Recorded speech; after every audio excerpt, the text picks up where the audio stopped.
Business is relatively easy if you use common sense. What's your playbook for turning a truck and a phone into a sellable asset that's just cash flowing nicely? My roofing company, we don't have a truck. We only have the phone because we're just marketing. And you sub out all your work in the roofing sub company? out the work. Yeah, that's what we do. You don't even need the truck. I've always went and sold it first without having the product. Go sell it first. Having fake Facebook accounts is a very valuable thing. I agree. Insanely valuable. I had a company that did 9.8 million its first 90 days, and it was 100% through organic Facebook Marketplace posts. Business for me was a cure of my anxiety because there is always something to work on. If you had to start from zero tomorrow, what business would you start?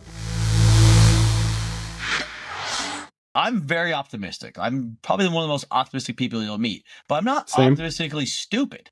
What that means is the reality is I don't know, and I don't know. So because I don't know, I'm going to take precautions, and it's like jumping into a pool of water. We don't know if it's 3 feet deep or if it's 33 feet deep. So I'm confident I can jump into water, but I'm not confident of the depth of the water. Oh, what a good analogy. And just to get all the listeners caught up to speed, I asked a question right before I hit record. He has 2 gyms. He's opening his third. And I said, do you think it's going to do better? Your third one will do better than the other 2. So yeah, I'm confident I can build a gym, and I'm confident the area is very good. So to try to answer your question best, the area affluency wise, they have definitely more money, good market, good people. Yes, we'll do better. There, however, are 2 other gyms in that area. I'm very confident that we are better than both those gyms because I've been to them. I've seen them. I've got the feedback from the community. Those gyms suck. Yes, we will do better than them. So maybe in the short term, we won't be as successful because I have to put those other 2 out of business first. But once we do, then I think they actually should be more successful than the other 2. I want to get back to 4 different things you just said. But before I do, is there anything strategic you do when opening a gym to specifically steal customers for your competitors? Or do you just build a great product and service and wait for them to come?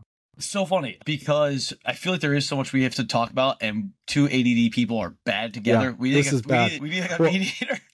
Look, I always say business is relatively easy if you use common sense. And one of our competitors in our hometown, when our first gym opened up, they were closed on Sundays. And I'm like, that's absolutely stupid. Okay, easy. We had show your ID Sundays. So if you showed your ID from any other gym in the area on a Sunday, you could work at our gym for free. Yeah. And within a month, that guy was out of business. It made no sense. So these people who wanted to work out on Sunday had no place to go. Listen to your market. They want to work out on Sunday. You better open your ass up, or guess what? You're going to be done. And so, yeah, that was an easy way to steal them. As far as going into, we always I was very selective on where we went. I'm not on the topic of diving into head first into water. I don't know. I'm not going to go sit next to a Planet Fitness. I don't know if we're that good yet. Yeah. Right. Yeah. I would just stay away from an angry dog. I don't know what they're going to do. So I like to go into these markets where I know the gym's already there and I know that we could beat them. So there was a Anytime Fitness down the road from our second location. The word on the street was this gym was just poorly run, not update on equipment. So we just go there and word gets out real fast. Actually, you'll like this one. This is funny. Word gets out real fast in today's day and age. So as long as you put out a good product, I don't think there's any reason that you have to do anything special. People will talk, especially in gym communities. They talk to friends who go to other gyms and they'll eventually, pull their way into yours. I interviewed a guy, episode 58, that opens laundromats, and he will only open at an intersection that already has 2 to 4 other laundromats, assuming that they're garbage and old school and just run down, which they almost always are, because he knows that the local community is already in the behavior of getting their laundry done at that intersection. And he always steals the majority of the market. Oh, I love it. Yeah, that's a great idea. But the key words are he picks a rundown laundromat, right? He's not going against someone like himself because that would be a problem there. Going against a Planet Fitness is not going against a rundown laundromat. There's a big difference there. But this is funny. I know you love marketing too. So this was my recent marketing ploy. I have some land next to the first gym that just kind of vacant land. We could develop it for whatever. We have not figured out what we want to do with it yet. I usually like to travel around to different cities and stuff like that to see what they have and then bring them back to our area. There's a joke that if the world ended today, it would take 2 years to end in northeastern Pennsylvania because we just if an asteroid hit Texas, we wouldn't know it for a while. Yeah. because that's just how things are, which makes it That's nice, actually. You see, is it nice, right? So there's this dynamic, and the optimism in me always plays to your side of it, which is, oh my God, it's great. So if someone did something else, I'll just bring it to this area, and you could just keep doing that over and over and over. I call it entrepreneurial's playground here. A, everything is cheap, and B, no one is skilled. So if you have any skills whatsoever and you can go out and see something happen in another part of the country, you can just bring it back here and it usually works. Now, will bird scooters work? No, we don't have enough population for that to happen. So as far as marketing, the topic I wanted to tell you quickly. I have this land next to the gym, just vacant. When I go to Utah next, bring back an idea what to build there. So I was trying to get some juices flowing of like attracting a good tenant or whatever that could go there. But I have my construction trailer that has been raining, so we're not working. So I have it like just sitting out back. So what I did was I bought some gravel, had a quarry drop off some gravel, made a little driveway, and then dropped the construction trailer right on this lot. And then I had my buddy go into our local Facebook group and say, what's going next to 10X Fitness? It brought attention to 10X Fitness. It also brought attention to our construction company because our trailer's parked out there. And now everyone's like, oh, what is Bluefield Builders building? Like they just asking questions. I'm getting texts like, hey, what's going on here? So it cost me like $1,200 in like stones, but it was a really nice marketing, ploy. That's so good. Yeah. You're like, you've got like an audience plant in the Facebook group. Oh yeah, right. Exactly. Yeah. Which is like something that it should be talked about because I don't know if I have a moral like compass that tells me like don't do it, but having fake Facebook accounts is a very valuable thing. Like insanely valuable. Like I've had a lot of fake Facebook accounts shut down. See? Yeah, and I'm like maybe I'm behind the eight ball. I should have had these 10 years ago, but it goes on like that power of like human trust of like trusting other people's recommendations. And I almost had a guy from, Nigeria rip me off. I was trying to buy like a sweet gun and he's like, oh, ask this guy. And this guy's Facebook was completely fake, but he like recommended this guy. So he recommended him. Like I trusted this person. So here's how this works. I make you free videos. I actually know what I'm talking about. I have no greasy sales pitch at the end. And if you implement what I talk about, you'll make a lot more money and have a better life. And all I ask for in return is that you hit the subscribe button and maybe even the notification bell just like that. Thank you. In my experience, the best use case for multiple Facebook accounts is specifically Facebook Marketplace when you find an offer that just crushes on Facebook Marketplace. I saw this tweet the other day. What do you mean? Yeah. Well, I'll get there. So I saw this tweet. This woman said, I just hired a fencing company to put up a new fence. I asked him how big his business is, $2.5 million a year, double-digit margins. He gets 100% of his business from Facebook Marketplace. Organic, like not boosting posts, just posting like once a week. And so I had a company that did 9.8 million its first 90 days selling Bitcoin miners. And it was 100% through organic Facebook Marketplace posts. And so we had multiple accounts just because Facebook doesn't want you to post the same thing at a time. Sure. Right. And there's hundreds of different makes and models of miners. And so we created multiple accounts out of necessity and funneled all the leads back to one place. There are just certain niches, whether products or services, that just crush on Facebook Marketplace.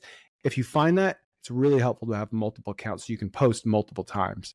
I know. I'm like, can you almost like hire somebody? Is there a company that does that? Like, is trustworthy? There needs to be an agency because I thought about that. It's a good idea. Or, I have, we always see the groups, recommend a power washing company, recommend this company, recommend this. And then like, there's 85 responses in there. But if you have 8 people recommend the same company, it's like, wow, that really built trust and built value. But like I said, morally, is that messed up? Right. Because that's kind of a different ball game. In a sense, right? Yeah. Oh, yeah. You're just having, more leads out there. Right. I'm like playing on the human psychology of trust. Yeah. And I'm like, well, if I'm not doing it, somebody else is probably doing it. You know what I mean? Right. If I don't sell this guy crack, someone else is. Yeah, exactly. I mean, hey, I'm a libertarian. You can't win that one on me. Like I said to you earlier before we jumped on, was I had a great response from your clients, your listeners, asking. I actually wish I had some questions from the first episode that people had, or I'm not sure if you have any. I have questions for you. Okay. But people did reach out to me and say they liked it. And I thought that was pretty cool. Yeah. So awesome. I'm ready to dive into any service related stuff, but I don't think I ever answered the haters. I hate those people who are just overly optimistic. Oh yeah. That have I'm not going to say their name because I don't believe in bad mouthing people, but I never have built a business at zero and said like, oh, we're doing 100 million. And Yeah. I'm like, maybe it won't, like, I mean, yeah, I would Yeah. like to do 100 million, but like the reality is I don't know. I don't agree with that mindset of that mentality of like, we're going to do 100 million because like that focuses on like the end number.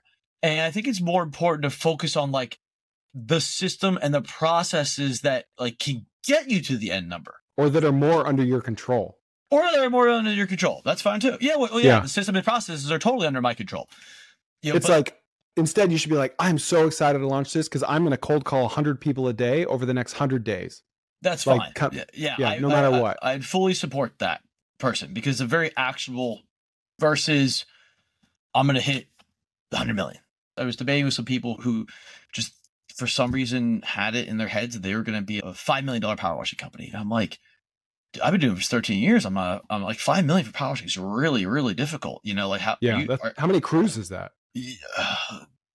You're probably doing like 3 crews gets you to $1 million. So 3 times 5, wow. 15 crews. That's a lot of crews. Crews. Jeez. Yeah. I mean, and then of course you're having some scale in there, so it might be more than that, but let's just focus on getting the first $100,000. I don't know. I was always like a go smaller guy and then go from there.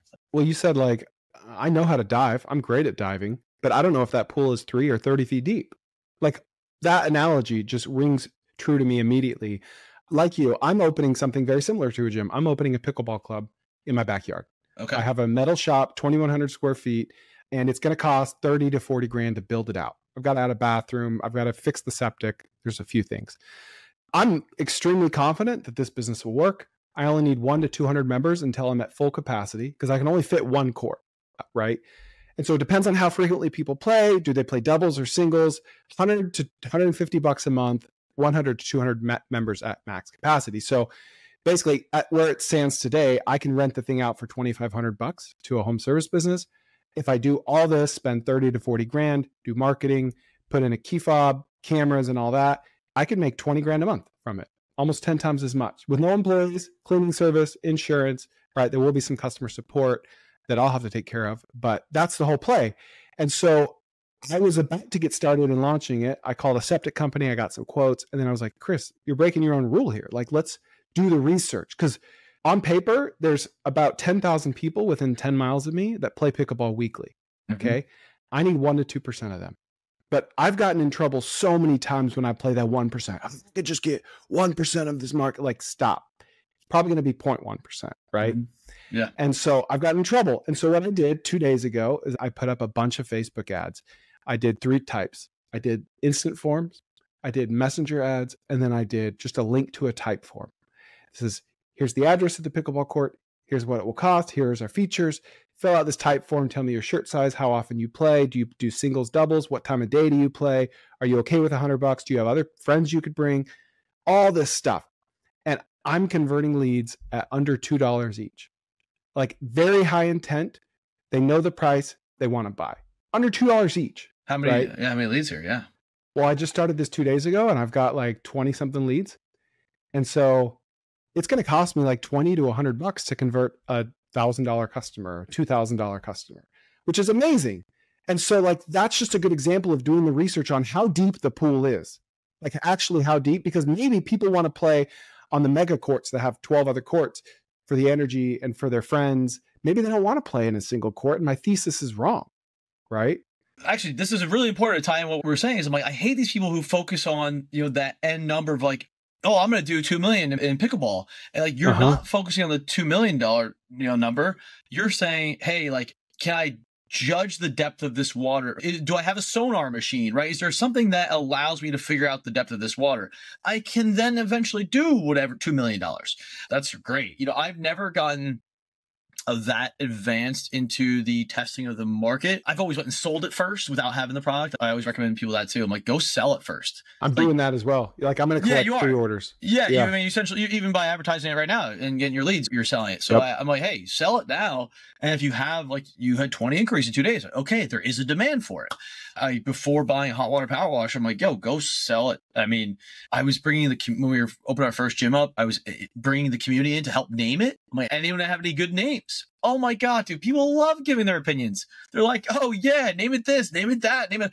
Dude, I probably had 200 responses of Wow. people who want to name. And then they feel invested. Oh yeah, Like, supported. 199 of those, if not 200, you're not going to choose. But they all feel invested in the process, which makes them all more likely to become customers. Oh, 100%. I mean, that's you should throw it out there. You need a name for your pickleball club, whatever. Yeah, I will. But it costs me nothing, right? And it gets them engaged. They feel invested. Yeah, those are all great, like very small, but I don't know. How do you know how to do that? I was never taught that skill. It's just that to me is a natural. Well, let's talk about that, because I've been in the habit this last week of asking people like me, like you, like us, how does one build or develop a bias for action?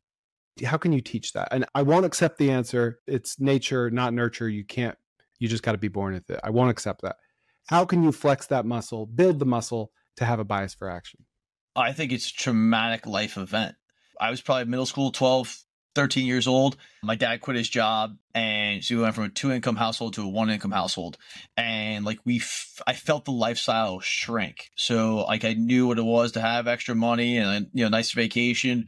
And then all of a sudden we're like, whoa, like we're gonna go borrow clothes from our friends.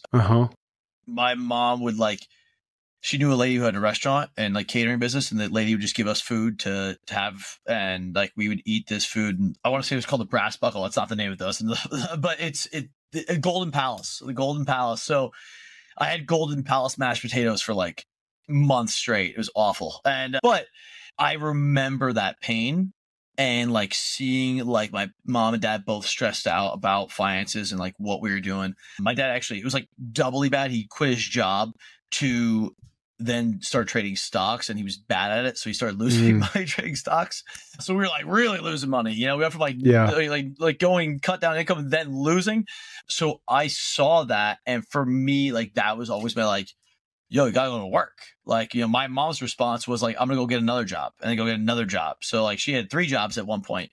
Like that was her action, was going and getting another job. And I definitely saw that, paid attention to it. So when it comes to like, for me, like being able to sit and watch a movie, like it's really hard. Like I have a tough time sitting and just watching a movie because I have this anxiety in the back of my head of like, should probably go cold call 100 people, or probably go do, improve the business somehow, which I always said that business for me was a cure of my anxiety. Because like there is always something to work on. Like there's legitimately the word, I hate the phrase always something because people use it in a negative connotation. There's always something in the business. You could go down your website again and improve it. Yeah. You can edit things. You take off product that you don't sell anymore, or you can improve product that you do sell better. There's just always a piece of business that you could work on, a system or whatever to improve, which allows me to always have action to take. Like I don't like not having anything to do. So to me, I don't know if I have a bias towards action. I just have an automated response to action. Like I just do it. Yeah. So you've probably heard me talk about Beehive before, and if you've ever received a newsletter from me, it was powered by Beehive. I've been using Beehive for the last 1.5 years. Their 3 founders left Morning Brew and built the platform so the rest of us could use the same tools that turned Morning Brew into a multi-million-dollar operation. That's why Beehive doesn't feel like every other newsletter platform, because it's not. It was built by people who scaled a newsletter empire. Now you know that I only recommend stuff that actually moves the needle for me. This moves the needle. So go to beehive.com/Chris, use the code Chris30 to get 30% off your first 3 months. So if you're just like, you're doing something around the house and you're thinking, and you get a new business idea or a new marketing idea for your current business, and you get excited about it and you're curious about it, what are your next steps? Do you sit on it? Do you write it down? Do you go do something about it right then? I want to know. So this is a leveled question, meaning like when I first got started, if I had a business idea, I would probably go try it or go do it. And now since I've had multiple businesses and I now have like different goals in mind, like to me, if I can't see it on paper making me 2 million a year, I'm not even entertaining it. Like I don't care. I don't like throw it out. It's gone. Or like getting me towards that. So like building a third gym isn't going to make me 2 million a year, but it's plug it in. I have the systems in place. I have the people. Like that's just bolting on something else. That's different than a new business. A new business venture has to make me 2 million a year. Otherwise I don't care to even entertain it. So it's been easy to take ideas like you're saying and be like, hey, does it make that? Nope. Okay. See you later. It's gone. As far as a marketing idea towards business, I'm a big like checklist guy. Like I'm holding up a piece of paper with a checklist on it because not everyone watches this, but I always have a checklist 365 days a year next to my desk that I just write down because I can't keep it in my head. I'll forget it and lose it. So I'll just write down my checklist. And then eventually, if it's a good marketing thing, I'll turn around and start, going after it. If it's something that's not as important, it sits there for a couple of days. And then like I just had to get a trailer wrapped. Like that's a marketing thing that like, drop the trailer off to get that ready to rock and roll, which by the way, I love trailer wraps. Great return on investment there. How would you compare a trailer wrap to a truck wrap? Equally valuable? Equally valuable. Yeah. Shoot, I'd buy 10 of them. My trailers, you can buy 10 trailers for one truck, So trailers are easy to get and easy to wrap. I see no reason not to have if you can, like at the one gym location where the entrance is, we took once again, steal it, Planet Fitness model. They have a trailer out front, like $10, whatever. So we took it, we got a trailer, wrapped it, brand new trailer, bought it, wrapped it, threw it out front. If that was a truck, it's 40 grand, trailer, yeah. It was like 5, maybe less, So what if they want to have a bias for action, they want to just do things, but they're not? I feel like you have to be a naturally curious person as a prerequisite to have a bias for action. What if you're not naturally curious? Any tips on becoming more curious? Yeah, tips for becoming more curious. I don't know if you can change a person. Yeah, like can you change who a person is? I don't know. Like I'm not artistic whatsoever, and sure, I probably could take some classes and become artistic, but I'm not. It's just not me. So don't try to make me artistic because I'm not artistic. If you're not a curious person, don't be a curious person. Find something else in life to do. If I was to practice it, it would be through gratitude. And what I mean by that is at night, our circle here, we're dividing. I'm not religious at all. So I will have my kids, we'll go around the table asking 3 things that they are grateful for. Because I always thought praying was stupid. It didn't make any sense to pray. But it's not as actionable.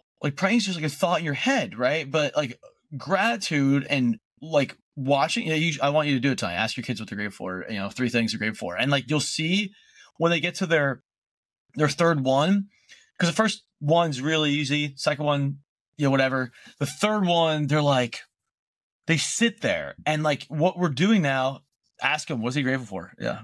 What are you grateful for? One other thing that's not obvious. Video games. Video games? All right. Good answer. Tell them good answer.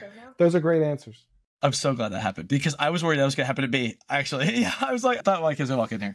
I think gratitude is the antidote to depression, right? By gratitude far makes us happy. Yes. Yeah. No, gratitude is, but it also, what I mean by that, which that's why I want to tie into your question of curiosity is, which I'm sure you've done it. Dude, I just get my mind blown in the middle of the day because I'm so grateful.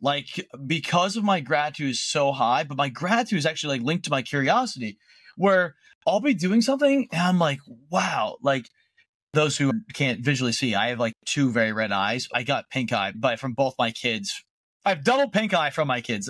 I'm in recovery. I can actually see today. But what I meant by that is laying in my bed sick, I was like, man, how did Indians in teepees survive sicknesses like that? My mind, I was genuinely curious. Yeah. But that also allowed me to be so grateful for modern day by hot water, the simplest things. If you could be grateful for the simplest things, you're unbeatable. And I believe that with all of my heart. And I've yet to be proven wrong on that. But to a person who's genuinely not curious, I'm find more gratitude. Because that's so good. If you could find more gratitude, you could be outrageously curious. How do they do it? I never would have thought to tie those things together. Oh my God, why not? How do the Indians do it? How did the Indians survive? I was so cold. They didn't, right? They just died. I guess, but I mean, they eventually, some survived, not all of them died. The fever and chills. I was so cold Sunday night. I had to call my wife. I'm like, I had our baby in the shower. I'm like, can you please come get the baby? I was afraid to like touch outside of the shower door because I was so cold. And I'm like, what would have I have done if this was like 1840? Yeah. And up until 50 years ago, no one had ever experienced a hot shower. And now that's all we have. 50 years ago. That's mind blowing. Hey, Les, we got guests. Hey, yeah, we got all kinds of guests. Guests. I knew it was going to happen to me. I told you. So, both of us. But gratitude through curiosity. Yeah. Okay, I like it. I've never tied those together, but I will now for the rest of my life.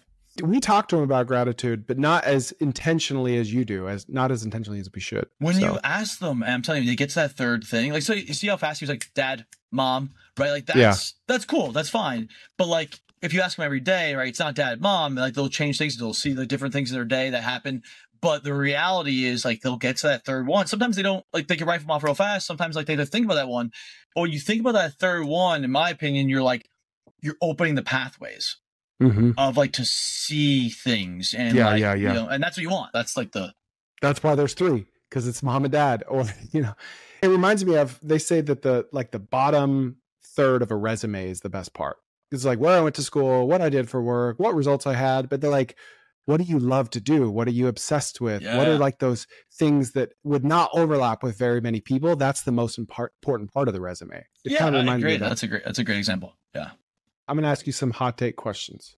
In your experience, I look at you as like the home service guru.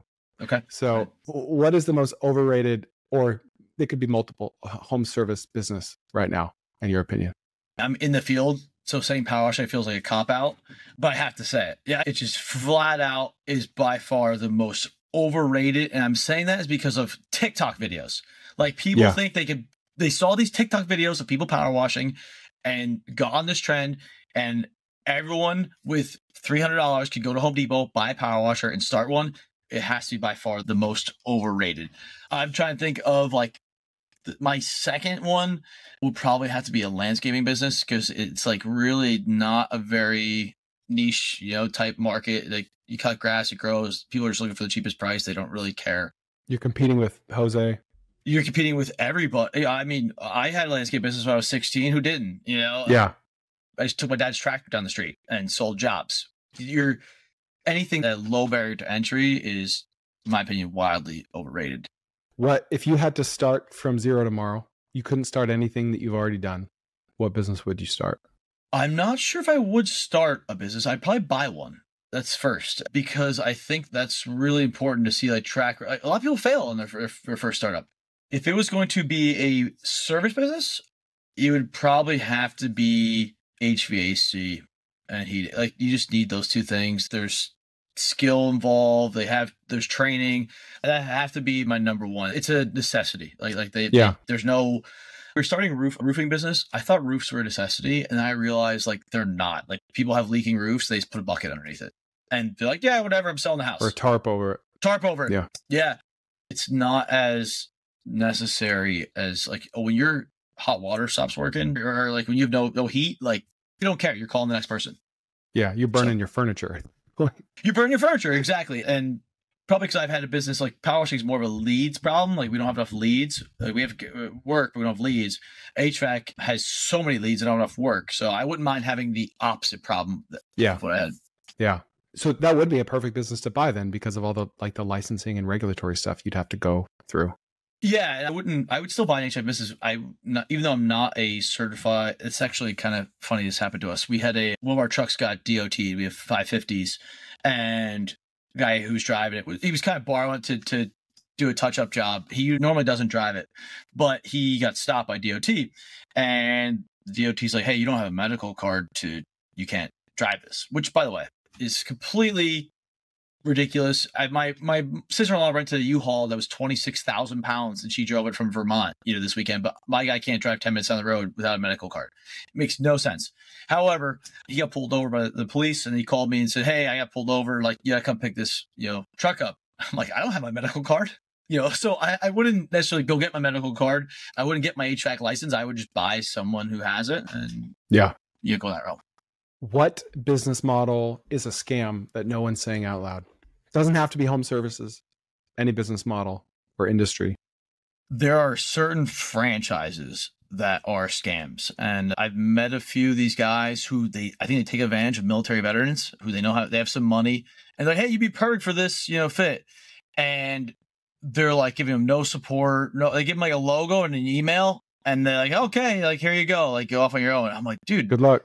yeah, like you got to make a bunch of money to pay back that deal. Like I don't like the way that works. So I think there are certain franchises that are scams. I'm not a big franchise guy.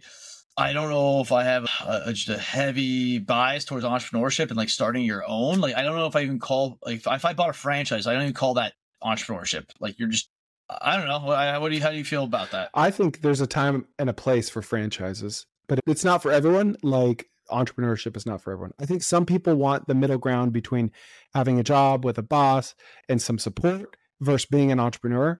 And franchise can fill that gap pretty well. But that most franchises out there are probably a waste of money. The majority of them, I would say.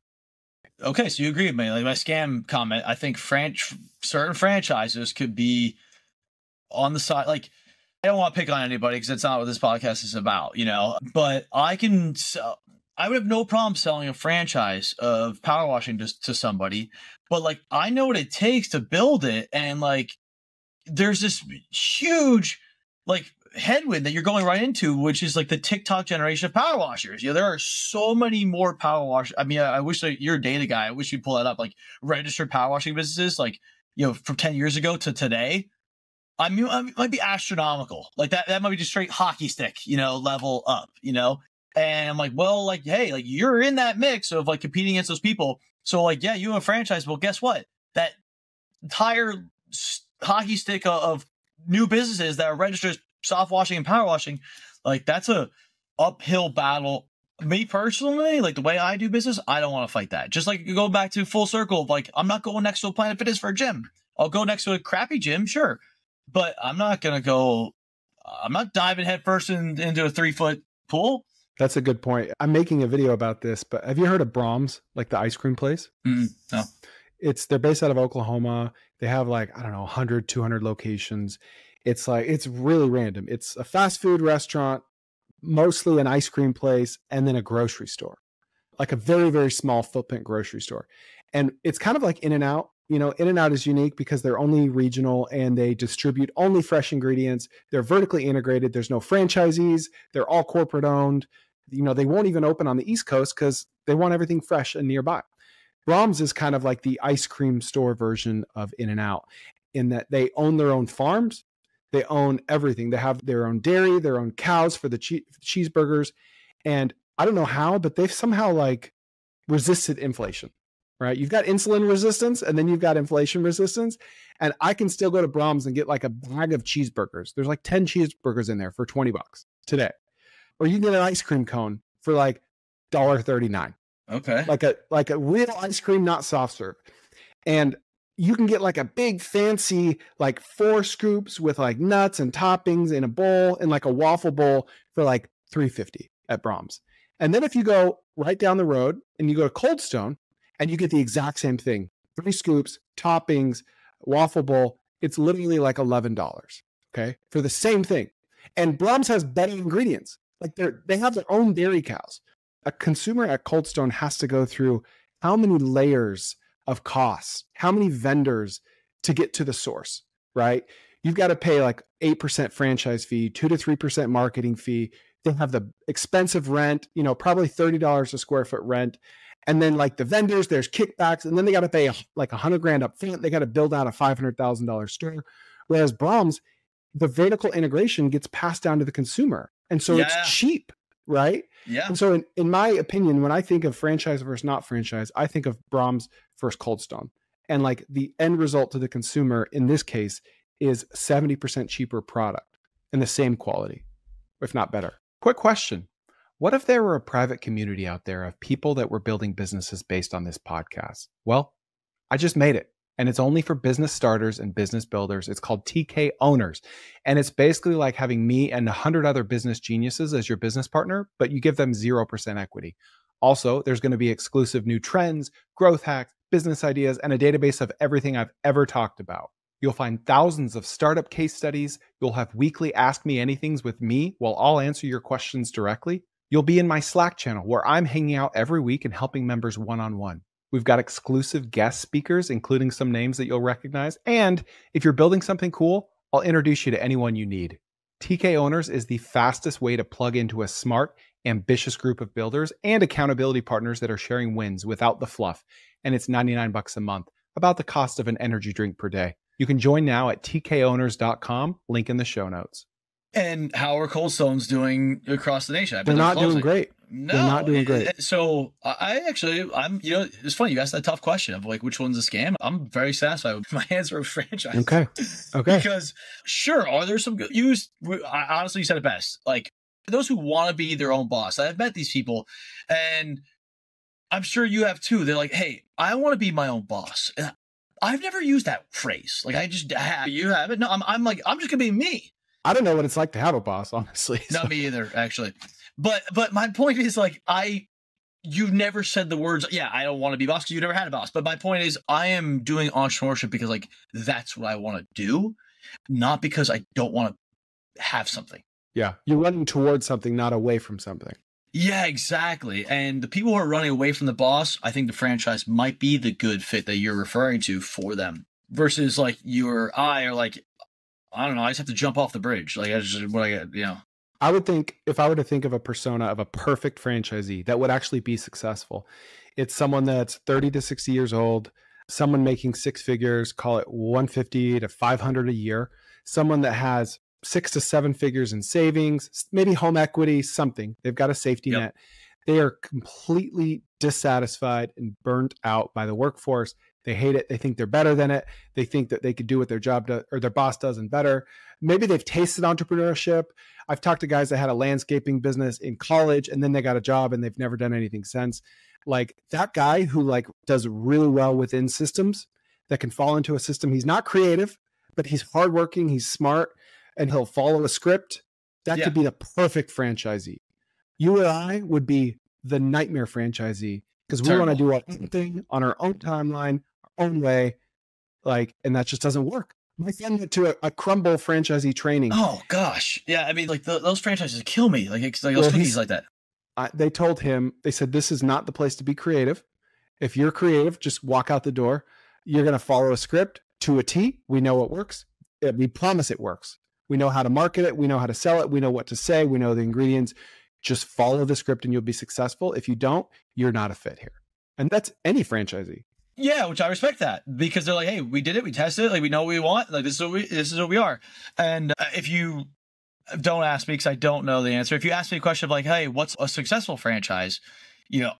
I don't know. Like I'm a startup business guy. I don't know enough about franchises and that type of thing. I just know I'd be very weary to dive into the pool. Yeah. Yeah. Why do you think most home service businesses, 80, 90%, never scale past 1 to 2 trucks? And how can they get over that? Do they have enough leads? That's question one, right? Like if we have the leads for multiple trucks, then like, let's go. If we don't have the leads for multiple trucks, then yeah, you're stuck at 1 or 2. So I make sure that like our system's in place. I had a conversation with the guy who runs our residential this morning, and one of the employees wasn't putting the yard sign out at the job and was told about it and like happened again. And in our opinion, me and the managers, it's grounds for firing. Like that yard sign is that freaking important. Like that, if you don't put it out, you will get fired. And the reason that is because that's leads, right? Okay, we need our leads. You're hurting our business by not doing that. That 30-second task. The 30-second task, yep, and $11, so or $7, whatever they are. Like you are hurting our business. You're hurting everybody in the company not having that yard sign out. So, okay, if our leads are accounted for, the next part of that would be looking in the mirror and saying, like, your employees will mess up. And I think that most people are afraid of the mess up and, like, it's just acceptance of, like, I'll remember as clear as the day. I remember, like, being behind one of our trucks and they left the tailgate down and, like, a 5-gallon bucket of soap went right down the highway. Like, just like. And you were behind your own truck? I was behind our own truck, yeah. And that must have been a great conversation. A 5-gallon bucket of soap just went like flying down the road. And I was like, I put my head down. I said like, hey, nobody got hurt. it's a good time to learn, right? Like, that's okay. Maybe they did that because they were just rushing to get to the next job. Like they were trying to do a good job. Exactly. So like, it's not grounds for, yelling at somebody or firing somebody, but like mistakes happen. And that's why you have insurance for mistakes like that. But my point is I had to understand mistakes are going to happen, and then to accept the mistakes are going to happen. And once you do those two things, then you can start getting past the 1-2 truck thing, because you can understand, hey, there's going to be problems. That's okay. We're learning, we're growing. We have to do that together, and then we can get past the 1 truck thing. But with the 1 truck, they always have control, and you have to give up a little bit of control to get through there. And then the next part is systems. Yeah. I call it the 70% rule. Like almost never will any employee do any more than 70% as well as you do. Disagree. I have a manager of our second gym location who does things so much better than I do. She's that's amazing. Oh, dude, she is a animal. I'm actually doing her a disservice. She's going to help us launch the 3rd gym and eventually be our regional manager, because she's so freaking good. Like, I don't think I could give enough credit to an employee as I could give this lady. So anyone who has employees or hear them out there is unreal. You can find them. Yeah. Like oh yeah, dude, she's so, dude, I suck at I'm so good at the action box. I'm so good at startup and launching an idea and getting into I could take clay and make it into object. But let's say we had to decorate that object, or paint the object. That is not me whatsoever. Well, keep that object alive for 3 years. Yeah, I know I'm good at that. Yeah, that because business has been every business I've had has been longer than 3 years. But I'm great at that part of it. But however, I'm not good at the mundane small tasks, reviewing a waiver form. I'm terrible at that. My employee will do that 100% better than I would. I guess I'm trying to make an analogy of the average employee will do 70% as well as you do at really caring about running and knowing the business. That just means if you have 2 employees to replace yourself, then you've grown 40%, right? 70 plus 70, right? Yes. And most people are afraid of that unknown. It's a big unknown. I always was a critic of mission statements and those things in business. I'm like, who needs that stuff? But I understand it now. Shout out to John Wilson. I went to John Wilson's conference last year. He did a great job. The conference was awesome. About scaling your service business to $5 million. And all throughout his offices, it was all about those team building, higher level characteristics. And I was like, wow, I was so wrong about that. I was like, who needs mission statements? Eye roll. Oh, totally eye rolled. I rolled for years. And I left John Wilson's event. I was like, wow, as manager or as owner, you go further away from the customer. You really do need those mission statements. And the mission statement for the power washing business would be hey, we want our customers to be wowed. We want them to have a special experience with Apex, and that is why they choose us. And if you don't understand that, then you shouldn't work here. And that might need to be said every 3 months or every 6 months. And I hope people are eye rolling me at home and you're watching this, and then 6 months down the road, they're like, damn, that guy actually was right. He knew what he was talking about, because I've done it too. And same to the gym. Hey, what's our mission statement for the gym? It better be, we want a comfortable environment where these people can come in and work out 24 hours a day, 7 days a week, whenever they need the gym to be there for them. And that's our mission statement. I just made them up. But my point is the employees should know the message they need to convey is that to the customer. And if you could do those things, then if the customer or your employee starts to understand those things, then you can grow to get further away as owner or as manager. It ties back to what we said about family and gratitude. I feel like those things are important, those kind of intangible mission statement, purpose things, because people that work for us want to feel like they have purpose. There is a purpose. Call that and in our lives, that would be our family, a higher power, our kids, a shared, we all need and want purpose. So we're not just floating out there in the ether, with no plan. You said the words work for us, and it triggered something in my brain that but you also said higher power. So I want to go off both those two things, higher power and work for us. I will never say an employee works for me. I say the employee works for the company. So my employees work for Apex Softwash. I work for Apex Softwash. Why I'm bringing it up is because it rubs me such a wrong way. Like these pompous sons of bees who like, just like, oh, those are my employees. They work for me. I just want to punch. I can't stand that attitude. I hate it. Like who that person thinks they are the higher power. And what I want anyone listening to this to understand is that like the business is the higher power. Like, and what I mean by that is you have your own higher powers religious wise. I have my higher power of the business, and the business is all things like, hey, the business is doing well. It's because the people inside it are doing well. Like that is, without those people, there is no higher power. There's no business. It doesn't exist. And some of these owners tend to put themselves above the business, and I don't. I'm not sure where you put yourself. Like I've never thought about it like that. I've never really thought strategically about it, but I'm with you now that I think about it. Like there's a hierarchy, and like especially like if I'm the type of owner like I don't even want to be there, right? Like so like I want to take myself over here. So if I take myself off the table, the business is still on the table. The business is still the top of the pyramid, whether I'm in there or not. Especially on like brag if Titstagram, you see like garbage like this all the time where like people are just flaunting or just showboating their stuff, and I just can't. It like actually makes me go the exact opposite. Like my wife will yell at me for wearing like clothes that look like a bum, and I'm like, I don't want to make someone feel uncomfortable that I'm dressed too nice. I don't like to do that. It's not my vibe. One of my favorite business books of all time is 3 Signs of a Miserable Job. Have you ever read that? I have not. No. You've got to read it. Okay.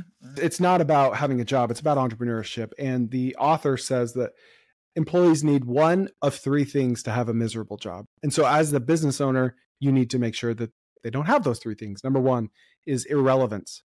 If an employee feels irrelevant, unseen, like they're not serving a higher purpose, right? Their job higher purpose, business, is irrelevant. Yeah. Right. Mm-hmm. Number 2 is immeasurability. There are no metrics tied. There's nothing measurable tied to a person's job or role. They're just kind of doing things. And so in his book, he takes over a restaurant and they have a drive-through, and he didn't really know how to measure that because the guy in the drive-through collecting orders wasn't in charge of sales. He couldn't move the needle on sales. He wasn't cooking the food. And so his like metric became, after he took over this failing business, was what percentage of people in the drive-through do you make smile? Right. And keep track of that. Write it down. That's so good. It's so good. And it made his job more enjoyable, which made him a better employee, which served the higher purpose, the business in this case, better. The third was anonymity, like employees that are just anonymous to the owner or to their manager. The manager doesn't ask about their kids, about the soccer game, about what they're into. They're just they're like at Amazon. They're just literally a number, Yeah. So for sure. It's a great book. Great book. No, that sounds amazing. I definitely would read a book like that because that's the side of business I love. Because if I wasn't an entrepreneur and if I wasn't in business, my second calling to life is psychology. And me too, dude. Me too. I was going to major in that before I even thought about business. Because it is business. Like that psychology and what you just described me was all psychology. Yeah, first principles. I don't know if business books teach or business, classes teach any of that stuff, but like everything you just said was psychology, and I love it, because that's really neat. I went to a conference, it was about 10 years ago now, and this guy who was speaking, he like converted the whole business to run on the 5-star review, and he would like have if they didn't leave a 5-star review, like the people didn't get paid. Like he basically had everything based on the 5-star review, and like that was the whole mission for the company, was to get a 5-star review, and it was unbelievable. Like their pay, everything was based on the 5-star review, and it was really, really cool because it was like such a tangible metric. They're like, did you get a 5-star review? Yes or no? Do you remember what industry? Because I bet it was like a highly competitive industry in that area. It was like window cleaning, power washing. Yeah, because I mean, what's more valuable than a 5-star review when it comes to ranking in your Google business profile? Like it makes sense. This was before even like that. Like he would actually send like postcards. He would give the people postcards, and like with prepaid like postage, basically say, hey, like if you're not going to give us an email 5-star review, then at least give us this, and like send it back. And he would use everything off that review. It's really cool. Yeah. Oh, that's good. All right, I got another one. What do most operators, business operators, waste time and money on that doesn't actually move the needle? My first thing would be accounting. If you are doing any type of bookkeeping or accounting like stuff, like that should instantly be gone. So video is cool, but you know what's better? Long form audio via podcast and my newsletter, tkopod.com. Go there to subscribe for free to my newsletter. It's one email a week, very tactical. And then go to my audio podcast, 3 episodes a week, stuff like this. You're going to love it. All free, no sleazy sales pitch, tkopod.com. Like if the owner is in the weeds of accounting, you're saying? Yeah, yeah. And I'm trying to think of like stuff that I've like delegated off my plate before, because I would just go down that list. And the first thing I did was get rid of accounting. I was like, okay, I don't want like, okay, you're gonna get my bank statements, you're gonna do all that. Perfect, great, because I don't ever want to see it ever again. I think that's a huge waste of, I mean, to be honest, if you're not selling any jobs, then you're not moving the needle. Unless you're like one of these people who well, actually, let's talk about that because I'm not good at it. When I called you a little bit out before about the employee doing it better, my manager, she's so good at saving money. And I'm a horrible saver. Like when it comes to saving money, I'm like, screw it. I'd rather just throw it out. I can make more. I was going to make more. Yeah. I'd rather go sell a $10,000 job than worry about $50. She's so good at saving the $50. So it's a great, once again, counterpart to me. So the reason I brought that up is because you can say, oh, well, I'm going to look at numbers and save money. I disagree with that. So anything that's not increasing sales, in my opinion, which is like, to me, number one for entrepreneurship is like, that's it, is just sales, is going to be a waste of time. So the next one would have to be anything related to the mail. So the second thing I did was have an assistant who got all the mail, junk mail, all the mail. Like I don't get my mail anymore. I have an assistant grab the mail. If it's important, they'll scan it in and upload it. Otherwise they throw it out. Like getting the mail is a giant waste for operators. It's time that doesn't need to be done. The third thing on the list would be invoicing. I see no reason why like someone can't come in and like every week I have a virtual assistant come through on Friday, look at the jobs, send them out and have those done.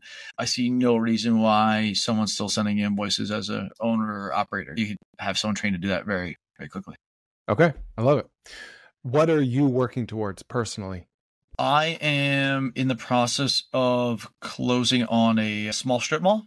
So we have I'll eventually take a picture and post it because it's a little easier to understand. I have our office space, which we'd bought, and then that came with some land. We built the gym. And then next to that is that land I was actually telling you about. I put the trailer billboard on.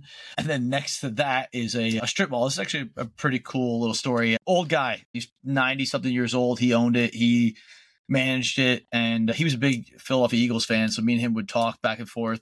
We got into a little dispute because he was an old timer and he was like giving me a hard time with doing his snow plowing, and he like wanted to pick and choose when he wanted to do his snow plowing. And this is an important lesson because people do this way too fast. Instead of writing the guy off, I just said, hey, I'm not your plow guy, no worries. So didn't really talk to him much after that, but I wrote him a letter saying, hey, I own the properties next door.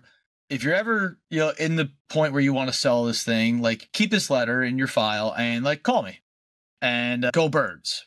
Because I knew he's a big Eagles fan. So the Eagles won the Super Bowl this past year. And sure enough, I get a phone call from one of his daughters. The guy passed away. They say, hey, we have this letter here. My dad said to keep it, we'll sell it to you. So it worked out great. So I'm able to my wife and I are going to buy this strip mall, and it actually so connects all of our properties. It's really cool. That's amazing. Yeah. Is it a good price that you're buying it for? Yeah, it's a good price. So I had a friend of mine already offered to just add 50 grand to the contract to buy it. So I'm like, okay, that makes me feel better. Yeah. It's always good when you get one of those, Yeah. No, thank you, but thank you. Yeah. No, thank you, but thank you. Exactly. What is your end goal? Like, do you have a number?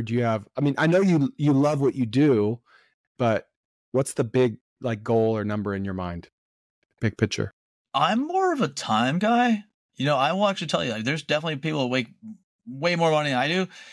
I don't know if you can find anyone who has the time I do, which I value that a lot. So definitely working on my golf game, trying to improve that. Like that's something that I would be working on. Like, and it's funny, like that's an honest answer. Like broad picture, I'm like, I'm pretty good, money wise, unless it's something that could really move the needle, right? I don't care about 10 grand, that doesn't move the needle. Or I even tell people like, if you sold something for $1 million, like unfortunately, if you think $1 million is a lot of money, then like you need to listen to some more podcasts because it's like, it's not enough. Yeah. Maybe if you're 80, yeah, sure. $1 million sounds great if you're 80, but like you need to have a bunch more money, or I'm a big cash flow guy. So yeah, as long as the cash flow is really strong, like then you could do a bunch of fun stuff and like still have time to do things. So I've always focused on like making sure my cash flow was good so I can go play golf tomorrow morning and like work on that. But as far as, I hate to say that too, like, am I getting complacent? Like I've built a pretty good life, and I definitely do. I had my times where I was like power washing 20 out of 24 hours a day. I'd work all day doing sales and then like go power wash a Walmart at midnight because we were learning how to do Walmarts, So I've done it, and I'm not sure if like, as you have kids, you get to this point like, man, have a good time hanging out with my kids. So I really want to, there's always like a give or take, like adding something to your plate is taking away from someone else's, time. And I'm not sure if I'm at the dad level or I'm like, you know what? I have it pretty good. Like, don't mess it up. Yeah. I like that. Would you rather own one company doing $5 million at a 25% margin, or 5 companies doing $1 million at a 40% margin? I don't even really know if I heard the margins part of it, but I'd rather have 5 companies. It goes back to like these guys who are like, oh, I'm doing 5 million next year. I'm like, dude, you didn't do 1 million this year. But my point in saying that is I am the type of person, like, I don't hold on to anything. Like there could be any given moment where one of my gyms could get put out of business, or my power washing business could go out of business. I don't know. Like I just like operate like things are so fragile. I'd rather have 5 businesses so that like if a TikTok wave of power washers comes up, all good. I'm gonna put roofs on, or like I have gyms. So yeah, one business, actually my friend, he was looking to buy a business. This is actually a really cool story for those who are looking to buy businesses. He was going to buy a business that helped with servicing passports for Italy. And this company looked so good on paper. Like I was like, wow, like you're talking like the price to profit ratio was awesome. It doesn't work out. He didn't get it. He got something else. But 6 months later, big announcement, Italian government stopping the passports. They knew something that he didn't know. Yeah, they knew something they knew. So they were unloading this thing because someone in the Italian government was like, yo, there is a bill coming. Something's changing. And dude, their numbers got crushed. So yeah, that's one business that was doing outrageous margins that you were just talking about. And guess what? They might not be in business next year. That was unreal. Like that's a true live story just happened in the past 6 months. That's such a good story. It reminds me of Breaking Bad when Walter White wanted to buy that car wash. So he got the EPA on the owner and had them send like a warning that they were leaching chemicals. Oh yeah. And then he went in to buy the car wash. That's a great move. But reality is like that stuff happens. And so yeah, to answer your question, no brainer, 5 companies. All right. Last question. I want to be respectful of your time. What's your playbook for turning a truck and a phone into a sellable asset that's just cash flowing nicely? What's the 80-20 of using a truck and a phone in the home service business as nothing else to just cash flow 10 grand a month? Free cash flow. You're saying identify a service? No, just a playbook, like a launch playbook. Oh, launch playbook. Yeah. Okay. Okay. Any service. Any service. Yeah. Oh, this is like the rocks in the bags, stuff like that. This is my specialty. And before I forget, because I will forget, forgetting 3 things, we're going to talk about our religious comment later on. But I want to make sure that anyone who like listens to it, I'm not sure, do you have a Q&A? Yeah. Oh, we can do a Q&A. I do Q&As every Friday, actually. So let's do it. You're welcome to one. If anyone has any questions, it'd be cool to like, or if anyone has any after this, goes out. The playbook is actually stolen. I'm not sure if we talked about this last time. I thought we did. I literally took Cutco's book and opened it up. Did I tell you about this? Yeah, I think so. Yeah. So like you sold for Cutco, right? I sold for Cutco, and the playbook is steal the playbook. Like look at what they're doing like on that playbook and then model after that playbook. So that's number 1. Number 2 is we have to market. So we have to have a website. Steal whatever you can, then go to marketing, because I think that's the number 1 most important thing. It's very easy to do the service you're doing. That's why you chose it, because you are skilled at it or you know what you're doing, no problem. But you probably suck at marketing. We need to have a professionally designed logo. and name. Like someone I mentioned, I blew up names on Twitter, and then someone sent me the funniest video ever. That was like a skit where everyone's just like bashing the most generic names you could think of. Like, you would love this video. It was hilarious. They're like, "Oh, do you do quality work?" The guy's like, "Yeah." He's like, "Okay, we name your company Quality." Yeah, like that was like Tell AmeriCorp. so funny. So get rid Quality of Innovations. get rid of. We need a good name. And I don't want your initials. I don't want Joe. I want a good thought out name, and then a logo. And then as far as marketing, yeah, I always did. I'm a cheap guy. I should say that. I'm a smart with my money guy. So like, I have no problem spending money on my family and friends and doing stuff like that. That's okay. I'm not cheap at all. It goes that. I'm cheap when it comes to marketing. Like, I personally hate Facebook ads. Google ads, waste of money. Facebook ads, waste of money. They're way too expensive for your dollar. You want to get a rock flyer, you have a bag, rock, card, put it in there because you know exactly who your customer is. And then this is also, I have to bake a noodle quickly here. This one threw me off. I always thought you had to throw the flyer to the dirty houses, like for power washing, like, oh, that's a dirty house, they need our service. Mm-hmm. It's actually not true at all. Like, the clean house gets power washed more often than the dirty house does. Yep. And once you that's why it's clean. Yeah, that's why it's clean. Cameron, I have such bad like memory in terms of like if we talked about it or not. Did we talk about the Febreze? No, we talked about targeting neighborhoods with the rock flyers, but nothing about Febreze. It's The Power of Habit, I believe. Charles Duhigg is the book. Okay. If you've never read it, oh my God. This literally, like, we're talking, it might be the most important thing I've ever read in my life. In The Power of Habit, they studied Febreze. And they were calling Febreze the billion-dollar bust. They spent $1 billion making Febreze. It was the best product ever made. They've had nothing like it ever. And people at Procter & Gamble, they gave it to this lady who's like a wildlife rescue lady. So she's like, I can't go on any dates. I stink all the time. And like, perfect. They gave her Febreze. And she sprayed the Febreze, over her house, clothes, whatever. She's like, oh my God, like, this is amazing. They come back a month later. Guess what? She's got the entire bottle still there. Never used it. And these people are like, whoa, like, what's going on here? Like, we just answered your problem. Like, you stink. Here's Febreze. Problem solved. Doesn't use it. They have a garbage man. Same thing. Stinks. No big deal. Hey, we got you solved. They give this garbage man a bottle. Come back a month later, full bottle. And now they're like, we're in trouble. Like, these people, like, they're not using our product. So they give it to a house lady or cleaning, just I want to say type A type person. And within like 2 weeks, the bottle's empty. And they're like, oh my God, like that. Our customer isn't the person who stinks. Our customer is the person who wants fresh. And dude, when I realized like that, I'm like, that blew my mind because that's power washing. Like, your customer is not the dirtiest house on the street. Your customer is the cleanest house on the street. And that's a perfect segue into the answer of your question is like, you need to identify your customer like it is your job. Like, I don't care what you want. I care what your customer wants. Yeah. It's funny because I feel like I've heard that story, and I feel like there's another part to it on how they marketed Febreze. Like, isn't there like another part of that story where in the beginning they were like, it makes your stuff smell good. And then they kind of changed how they described it. Does that sound familiar? I need to ask ChatGPT.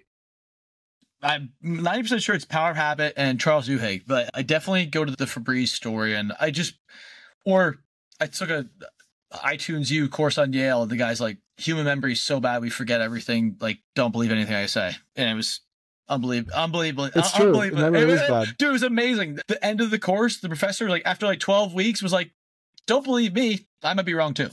It was really cool. Okay. So I found it. They used to pitch Febreze by saying, get rid of tough odors. You think about how people work too. Like, if you have a cat lady house, it doesn't smell bad to you. You live in it. Whereas if a stranger walks in, they're like, holy crap, that's just how our bodies work, right? Yep. So when they changed it from get rid of tough odors, because people didn't think they had smelly houses. They thought their house was fine. They changed it to finish your clean with Febreze, which goes into what you said. They tied it into a habit loop, right? Which is more human psychology. To build a habit, we need to tie it to something else. Yeah, that was in the book. The lady she made her bed and she just gave you like a spritz. Yep. Like that's what they said in the book. Like that was the person who used Febreze like So crazy good. and loved it. Yeah, it was amazing. Yeah, it was a I'm gonna really read that. That's a really good dude. insight. When I read that, I was like, that's so good because it makes you think about marketing in a certain way too, like who your customer is. And if you want to be successful with a truck and a phone, I don't care about the truck. Technically, to go one level, my roofing company, like we don't have a truck, like we only have the phone because we're just marketing, right? And if you know how to market, you can do anything. And you sub out all your work in the roofing company? Sub out the work. Yeah. So That's like, what we do. you don't even need the truck. But you know marketing. So if you want to be good at business, know marketing, which goes back to know psychology. This is so good, Dan. You don't disappoint. Where can people find you? Yeah, Twitter's at Daniel Koerner on Twitter, and then LinkedIn is great. Yeah, it's both are good there. Yeah. All right, what'd you think? Please share it with a friend, and we'll see you next time on the Koerner Office.